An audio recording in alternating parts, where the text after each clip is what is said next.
What's up guys, Justin Fuller here, and I am outside of a 2020 Honda CR-V, and this is the EX edition, and specifically a hybrid. I've got the Sonic Gray Pearl behind me with a black interior. Let's take a look and talk about what $31,000 will get you, and how you get 40 miles in the city and 35 on the highway. Let's take a look at this car now.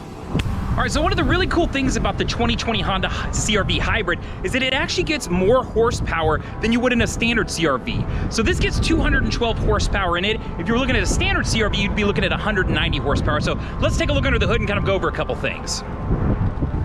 So as we look at the car, you can see that the Earth Dreams Technology hybrid engine is right here. This is gonna be a two-motor system that you're seeing here. So you've got one right here and then one down below here. Now, as we look across, I'll just point out a couple quick features. Your brake distribution as far as filling up your windshield wiper fluid. And then you come across, you can see that you have a dipstick. Your battery is nice and easily accessible. And then I've got a fuse box located right here too. So everything under the hood has some nice spacing. And if I needed to pack something away because I wanted to put some lights or exterior or add anything onto this vehicle, I would be good to go.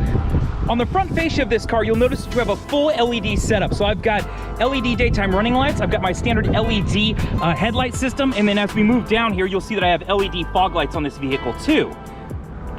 As we come across for the grille, you'll notice a couple different things. We've got black on chrome right here, and they always outline the badging here in blue to let you know that this is a hybrid vehicle.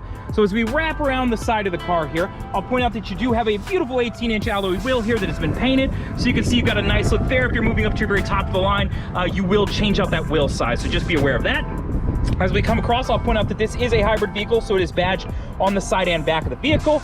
We do have turn indicators in our mirrors, and these are breakaway mirrors. So if anybody is to hit them in a parking lot, you'll be good to go. It's not gonna do anything to your vehicle. Now, the front of this one has been tinted, but typically these would not come tinted. The back half of this car will come tinted from the manufacturer. So just something to be aware of when you're looking at these cars. You may wanna pay the extra depending on where you live if you want that extra tint. So let's move around to the back of this vehicle and talk about the rear fascia. So you've got nice big lights here on the back of the vehicle. And then I'll point out that all of these models are gonna be all-wheel drive. So that is one difference that you're gonna find if you're looking at the standard CR-V, which comes in two-wheel or all-wheel drive, versus the hybrid model, which is gonna be strictly all-wheel drive. It is, of course, badged again there on the back. I do have a nice privacy tint glass here with a windshield wiper and a nice spoiler with another setup here to let people know when I'm stopping. Now in the back, I've got my carpet floor mats right here. So I'm gonna get these out of the way just so we can go over this. So this is gonna be very indicative of what you'd see in the normal CR-V. So as far as throwing down my back seats, I've got handles on both sides that I can pull. So all I gotta do is simply pull a handle, and that'll throw my seats down for me. And then this piece right here, that's my privacy cover here. So if I wanted to slide this back, even though I've got tent, and cover up some additional items, I absolutely could. Or I can pop this out, these just squeeze in, and this will come loose. So let me see if I can do this with one hand here for us. All right, so with that said, you can see I've caught myself on the back seat here, but I've got quite a good amount of space here, and it actually does lay pretty flat. So if I needed to load up something with a flat surface, I absolutely could do that. Before we move to the second row, I want to point out a couple quick features here. One of the few things I do not care for on the hybrid vehicles that Honda offers is that they do not offer a spare, this is where you would typically find the spare in the standard CR-V.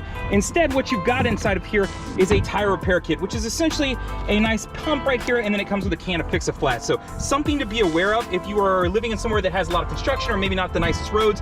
Be aware that you may want to purchase a spare. It's something to consider. I know that would take up some of your cargo space, but it just kind of depends on what you need. Now, secondarily, I will point out that there is a small funnel here, and I will show you as we move around to the other side of the car what this funnel relates to. So let's go ahead and move around the side of the car and talk about that. So that funnel is going to relate to your gas cap here. So I'm going to go ahead and pop this real quick for us.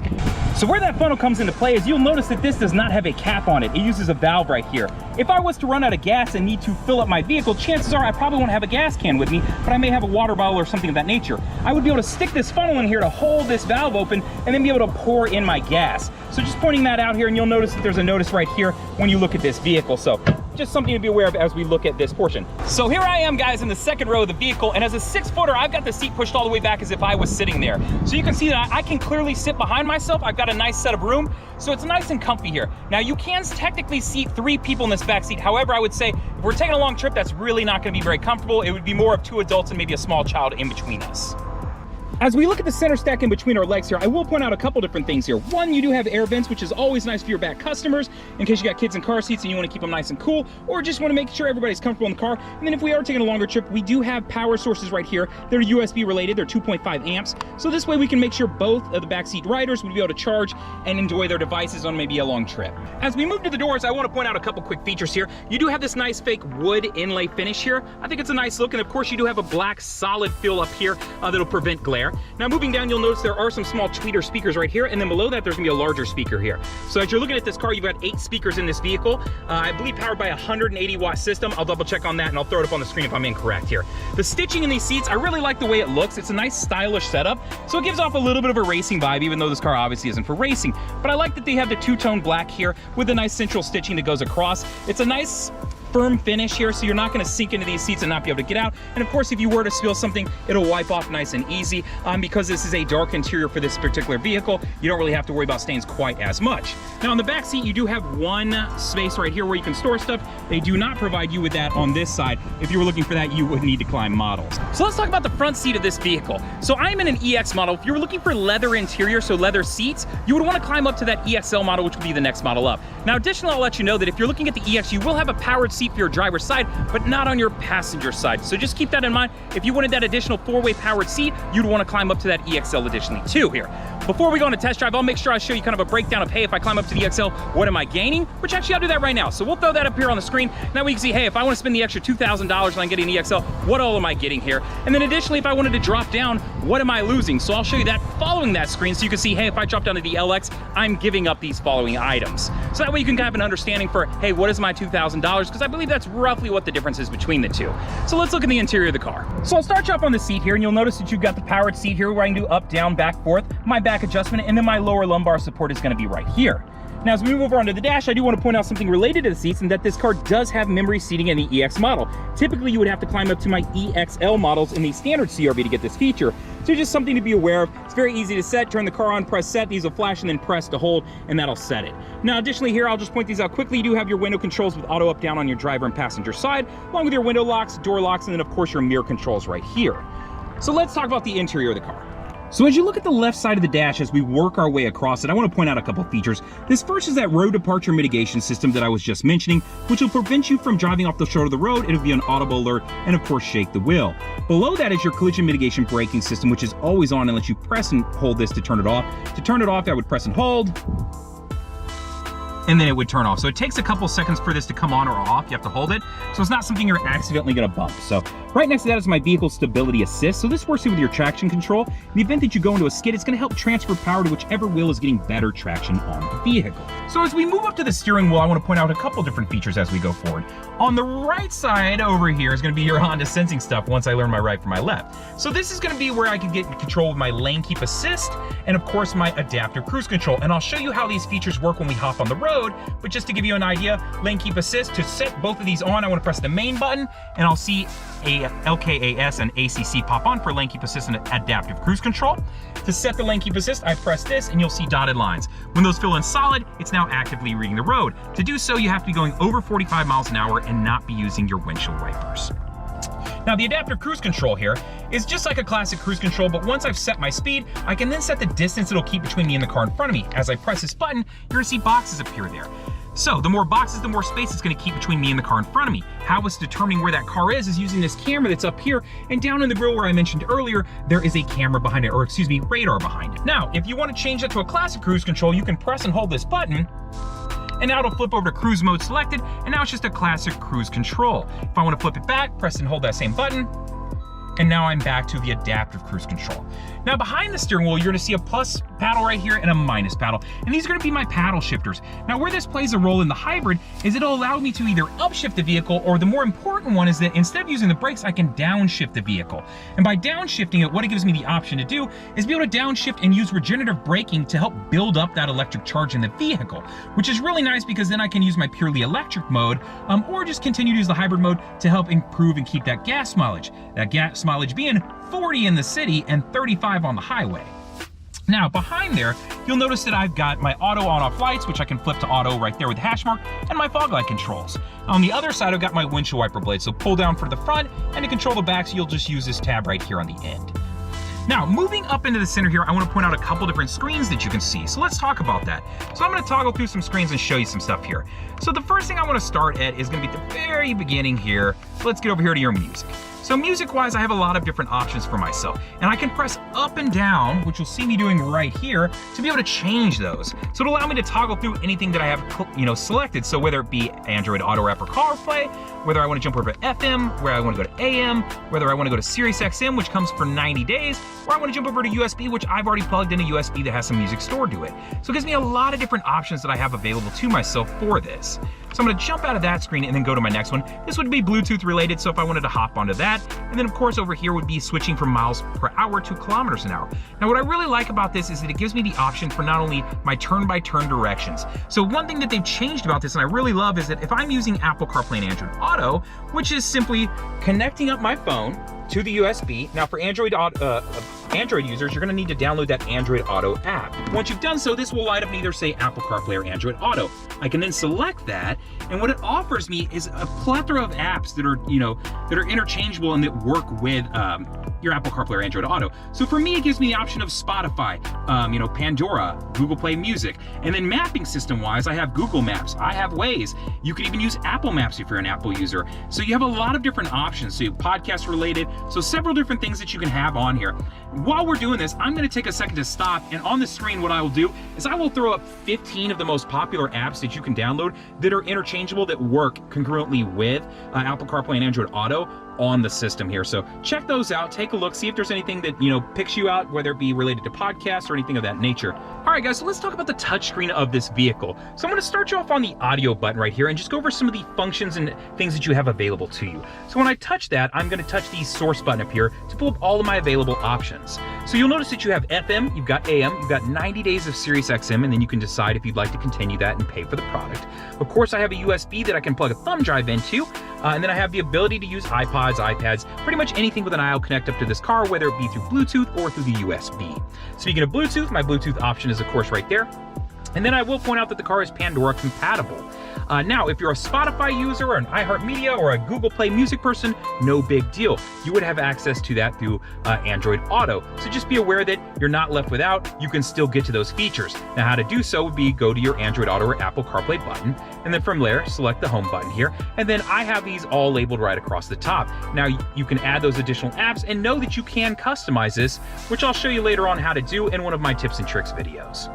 Now, as we move back out of this, I want to talk about the info button below. So the info button is going to provide you tripometer information. So that's what you're going to see right here. Now, you can get that same info across on your dash here while you're driving, kind of in the cluster if you want, but this is just nice to have in case the passenger would like to know. Now, additionally from that screen, you do have some other options. So if I just want a general clock and wallpaper, I can absolutely throw that up here. Now, you can throw a custom image on here, which is also on my tips and tricks video. So, hey, you could check this out and learn some cool stuff about your new vehicle. So know that you can customize this in case you absolutely love a team, your grandkids, your dogs, your cats, whatever it may be. Maybe you're a Hello Kitty fan, I don't know. So know that you can customize this car a little bit. Now, below that is Honda Link. I mentioned Honda Link in the safety settings portion of this video, but what I was saying is that it allows you to, of course, set up these subscription-based features that are offered depending on the trim level of the car you pick. Now, if you're looking for the subscription bases to be able to start the car from your phone or be able to do the door locks, typically that lands in my touring model, so just be aware of that, but you can go to HondaLink.com to check that out. There is the free feature that is going to come, of course, with all these vehicles, and that's the ability for the car to call down to you if you don't answer, if the airbags deploy, and them to be able to send EMS out to you. Now, your phone right here would be if I've connected up via Bluetooth, and then of course I would be able to access all of the normal things. Now, if you've never connected up a phone, you can press that button and it'll prompt you to do so. If I want to connect the second, third, fourth, fifth, or even sixth phone, I would want to go to the Bluetooth button right here. And then from there, I want to go to that device list because I want to add something to that list. From here, hit Add Bluetooth Device, and then it'll allow me to do so. I'm using Android Auto right now, so I'm connected up here, so it's not going to allow me to do that, but all you'd have to do is unplug your phone and turn the Bluetooth on, right? So easy enough to understand how this works. Now, in your settings here, you've got a lot of different options to look at. Now, if you want to affect things like your door locks, your window locks, some of those controls on how long lights stay on, then you're probably going to want to go to the vehicle settings and play with some of those different features. And you can get to some of them right here. So I'll show you just a couple of them that are important that I think. The door and window setup is probably going to be one of the most important. And why? Because if I go to auto door lock, this just means right now the way the car is set up, when I hit 10 miles an hour, it'll automatically lock the doors. Maybe you want to turn that feature off or set it to where when I shift from park, it automatically locks the doors because I got kids and I want to make sure the doors are locked. That's where I would go to affect that. Now, if I back out of that, below that is auto door unlock. So this feature is set up to where when I am getting out of the car, when I open my driver's side door, it'll then unlock the remaining doors of the car. Well, if you take long to get all your stuff together, maybe the other people want to get out of the car without having to mess with the locks themselves, maybe I want to change that feature here. So that's just the door lock feature settings, so just be aware of that. Now, if you want to start messing with things like walkaway auto lock features, I would encourage you to check out the tips and tricks video to this vehicle, because I'll show you where when you get out of the car and you get 10 feet from it, you can set it to automatically lock the doors, assuming you have the key with you, which is a really cool feature to have. So I'm gonna move away from the settings and then go over to Android Auto, which we've already talked about, so you can kind of get a general understanding for here. And then you'll notice this button right down here will give you a couple additional features here to play with. So whether you need a calculator, now App Installer, I will pre-warn you that it won't just let you put any app on there. You need an APK file, but the way they've designed it, they've blocked it. So if you're overseas, you have a little bit more access, but here in the US, you can't just put anything on here. So if you're looking to put Netflix on, sorry guys, you can't do it. So moving down, I'll point out your AC controls here. This is a dual climate control vehicle. So in the EX, you do get that versus the LX, you won't, meaning that I can control left and right separate of each other. So if I press the climate button here, it'll pull it up and display everything on the screen for me. This way I can make sure the AC button's on. I can control where the air goes and how much air. And then I can control, up here you can see the air temperature. If I want to unsync those, all I got to do is press that button right there. It'll unsync them, and now this one's 71 and this one's set to low. If I want to jump them back, press sync. Now they're all controlled off your driver's side. Now below that, there is your heated seat controls, which you've got 3 different settings for your driver and passenger side. So just be aware that those are here. They land in the EXL model and above. So below that, I want to point out a couple different features. Now starting over here, this is going to be drive related. So if you're looking for a little bit sportier drive, you can engage the sport button. And when you do so, you're going to notice it'll be red in the dash. Now this sport mode is going to give the car a little bit higher rev on the RPM and give you a little bit more get up and go. Now the complete opposite of that would be switching over to the Econ button. The Econ button is going to give you better gas mileage on your drive, but you're going to give up some of that power off the pedal. And you're also going to give up a little bit of the AC power, so it's going to affect that fan speed. Now below that is your EV button. The EV button is related to the electric driving the vehicle, right? So I want to drive in purely electric mode. When I engage that button, it's going to allow me to do so. So you'll see there'll be a notification over in the dash when I press that button to let me know, hey, I'm now in purely electric mode. When you run out of purely electric charge, what it'll do is just simply turn that feature off and go back to the hybrid mode or whatever mode it needs to continue driving. Now your shifter here is just a standard button setup. So to throw it in reverse, all I've got to do is press this button right here. When I do so, you'll notice that I have a backup camera that throws on, and it has adaptive guidelines here. So as I cut the wheel, it will cut with me, which is really nice. You've got 3 different views to this backup camera. So a wide angle, a standard backup camera, and then I've got one aimed straight down. What I love about this view is that it gives me the dotted line here, so I know where the hatch will open up to, and it gives me that solid line for parallel parking, which is just a fantastic feature. Now, additionally, you'll see a button over here, and that's cross traffic monitoring. Cross traffic monitoring is setting to where if a car is coming from my left or right and I can't see him because I'm parked in between 2 big cars, it'll give me an audible alert and show me arrows on the screen to let me know which way that vehicle is coming from. So it's just a nice additional safety feature that you have in this vehicle when you're backing up. So as we move down, you've got your neutral right here, and then I've got my drive mode right here. So pretty standard and easy to understand as far as the vehicle moving through your different gears. So over here, I've got my electronic parking brake. To set it, just pull up on the trigger with my foot on the brake, and that'll set it, and then it'll give me an indicator down in the dash. Press down to release it, so just like a handbrake, I would pull up or push down, and then brake hold is set up right here. Now, brake hold uses a couple different things here. So you gotta have your seatbelt on to use this feature, but how it works is, if I'm in drive, and I have the brake hold button on, what happens is it will hold the brake so I can let my foot off the brake. So you can see my foot kind of dangling around right here. I'm in drive, but I'm not moving forward right now. So when I press the gas, it then releases the brake and allows me to start moving forward. When I come to a complete stop again, it'll then hold the brake for me and allow me to relax my leg. So this is great for like a drive-through line, and this is really great for like really hard stop and go traffic. So if I'm stuck in that rush hour traffic, this becomes a convenience feature. So that's what brake hold is. Now, be aware that if I take my seatbelt off, what it's gonna do is a couple things. It will immediately tell me to shift the car and park, so you can hear it beeping at me, and it's gonna throw my emergency brake on to let me know that, hey, you've got the car in drive and you've now disengaged this feature because you've taken your seatbelt off. So just be aware if you're using this feature that that is something that is a caveat to it.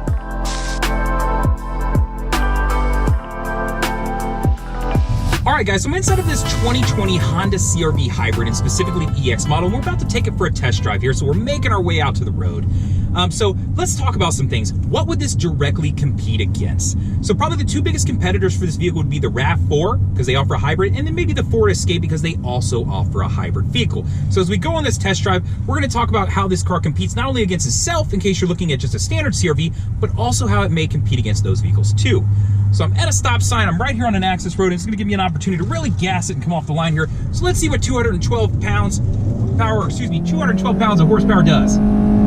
So the CVT is revving up, you can hear it, it's going, I've got it full blast to the floor, and I'm up to 60. So I've got quite a bit of pick up and go here in this vehicle. Now, does it get mad? Does it yell? Absolutely it does. But that's part of the CVT transmission and how it's set up, so it's just something you have to get a little bit used to.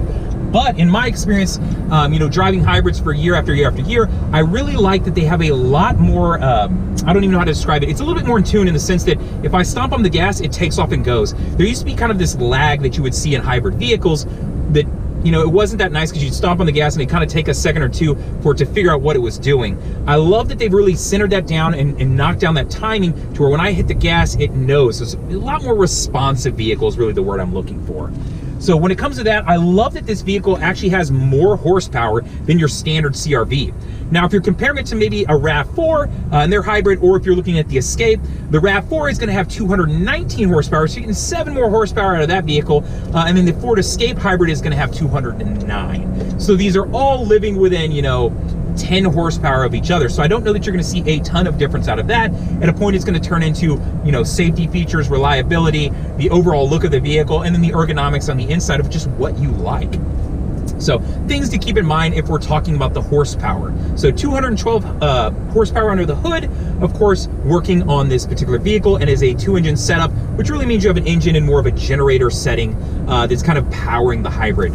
So as we get over here, I'm going to start to engage some of the safety features on the car just to check them out and make sure that they work. So I'm going to get my lane keep assist set up here, and then of course I want to get my adaptive cruise control running. So let me get up here to about 63, and this way I can set my distance, and then I'm going to increase that speed so that as we travel forward, hopefully it'll pick up this other vehicle in front of me, and it'll start determining and slowing me down. So just as said, it's starting to pick up that car and it's starting to slow the car down. So instead of being at 66, which I have it set to, it's dropped me down to 52 to keep that designated spacing. Now my lane keep assist is also working, so you'll notice my hands aren't in the steering wheel, but it is actually keeping me centered in the lane right now because I am going over 45 miles an hour. Now, as I would normally merge right here, it's picking things up for me, it's determining it, and it's keeping me centered in my lane. So I didn't even have to touch the steering wheel. Now, it did just give me a steering alert because that means it has lost track of those dotted lines on the road. So be aware that this isn't always going to work. It is using a camera to pick them up, but it will alert you if it loses track.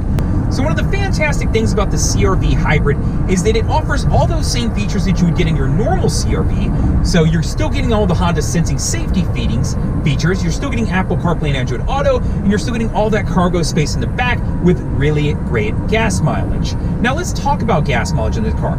In this particular vehicle, you are getting 40 in the city and then of course 35 on the highway.